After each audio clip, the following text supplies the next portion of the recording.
ఆంధ్రప్రదేశ్లో కూటమి ప్రభుత్వం కొలువుదీరిన తర్వాత ఆంధ్రప్రదేశ్ రాష్ట్రం అభివృద్ధి బాటలో దూసుకు వెళుతూ ఉంది.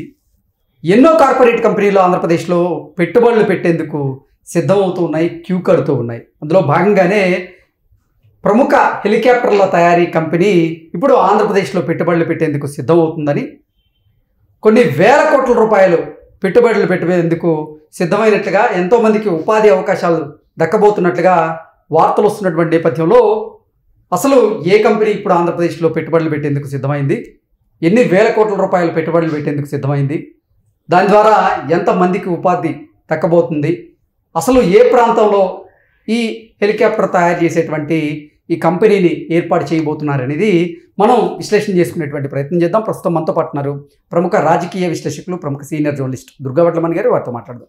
దుర్గా, నమస్తే. నమస్తే అండి.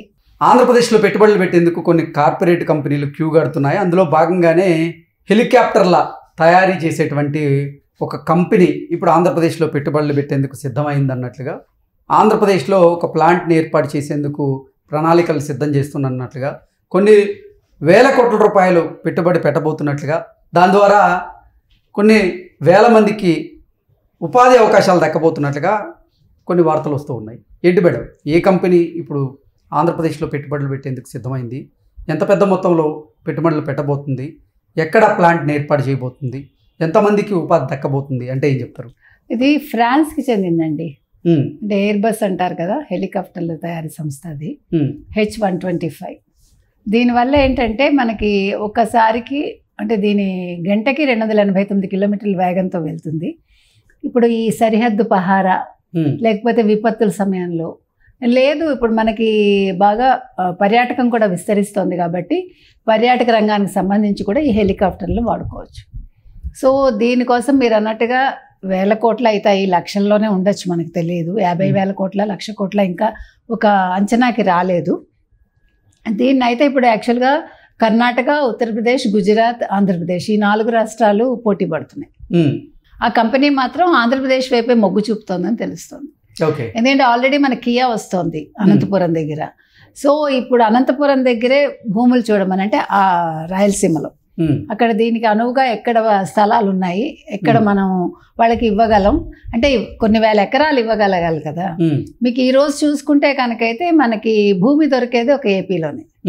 ఇది దేనికైనా సరే మనకి చాలా విస్తారంగా ఇది భూములు ఉన్నాయి కాబట్టి దానికి సంబంధించి వాళ్ళు పరిశీలిస్తున్నారు.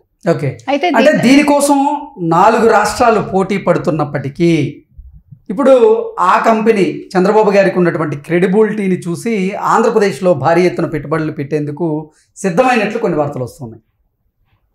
కరెక్ట్, అందులో సందేహం లేదు. ఎందుకంటే ఇప్పుడు ఇవాళ దావోస్ వెళ్తున్నారు ఆయన.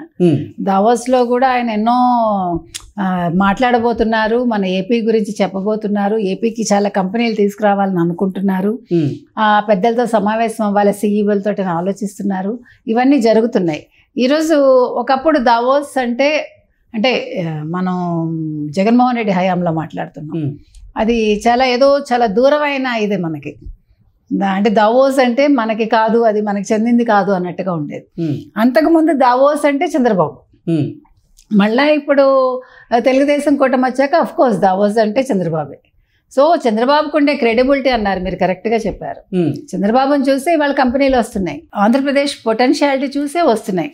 ఎందుకంటే ఇవాళ ఆంధ్రప్రదేశ్లో పెడితే అమరావతి డెవలప్ అవుతుంది, పోలవరం డెవలప్ అవుతుంది, ఒక పక్క కియా వస్తుంది, ఒక పక్క ఐటీ కారిడార్ డెవలప్ అవుతుంది, ఇది అది అనేం లేదు, పోర్ట్లు డెవలప్ అవుతున్నాయి. అంటే మీకు అవకాశాలు విస్తరిస్తున్నాయి.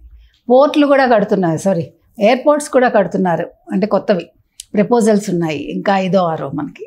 సో ఏ రకంగా చూసుకున్నా అభివృద్ధి పదంలో పయనిస్తోంది కాబట్టి యువత కూడా మనకు దొరుకుతారు, అంటే చదువుకున్న యువత, మీకు ఏ రంగానికి సంబంధించిన వాళ్ళైనా.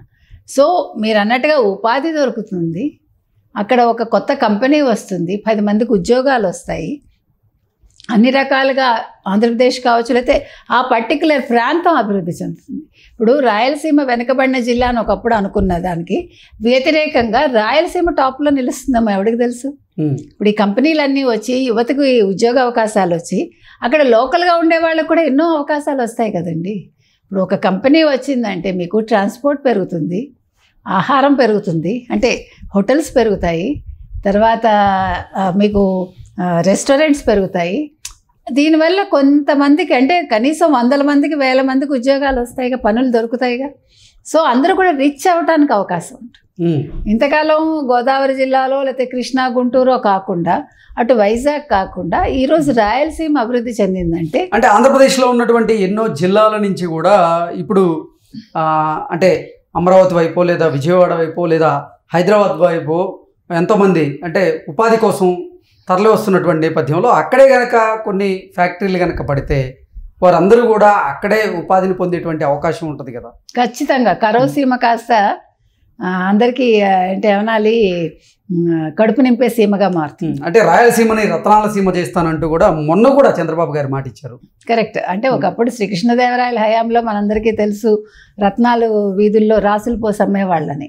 సో రత్నాలు అక్కర్లేదు, కడుపు నిండా అన్నం దొరుకుతుంది ముందు. అంతకు మించి ఏం కావాలండి మనిషికి? కరవసీమ కడుపు నిండా అన్నం దొరికే సీమగా మారితే ఇంకంతకు మించిన అవకాశం ఇంకేం అక్కర్లా. అంటే మనిషికి కావాల్సింది ఫస్ట్ కడుపు నిండాలి. కడుపు నిండితేనే ఆలోచన అనేది సవ్యంగా వస్తుంది, ఆరోగ్యంగా కూడా ఉంటారంటే ఇవన్నీ కూడా ఇంటర్లింక్డ్. ఒక పట్టెడు మెతుకులతోటి ఇదంతా కూడా ఉన్నాయి మనకి.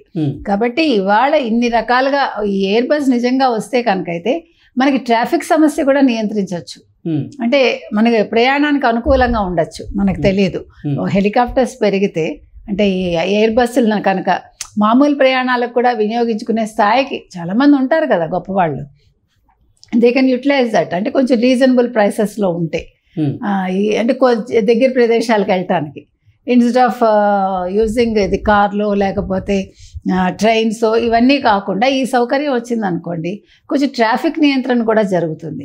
ఎన్ని ఎకరాల భూమిని ఆశిస్తుంది ఇప్పుడు ఈ హెలికాప్టర్ల తయారీ కంపెనీ? 1000 ఎకరాలు అయితే కావాలండి. ఎగ్జాక్ట్గా ఇంత అని మనం చెప్పలేము. కనీసం ఒక 5-6 వేల ఎకరాలు 10,000 ఎకరాలైనా కావాలేమో కదా. అంటే మనకు అందాజా, మనకు అంత ఐడియా లేదు దాని మీద. ఒక కంపెనీ పెట్టడానికి ఎంత కావాలి అంటే మనం ఎంత కాదనుకున్నా 10,000 ఎకరాలైనా కావాలి మనకి.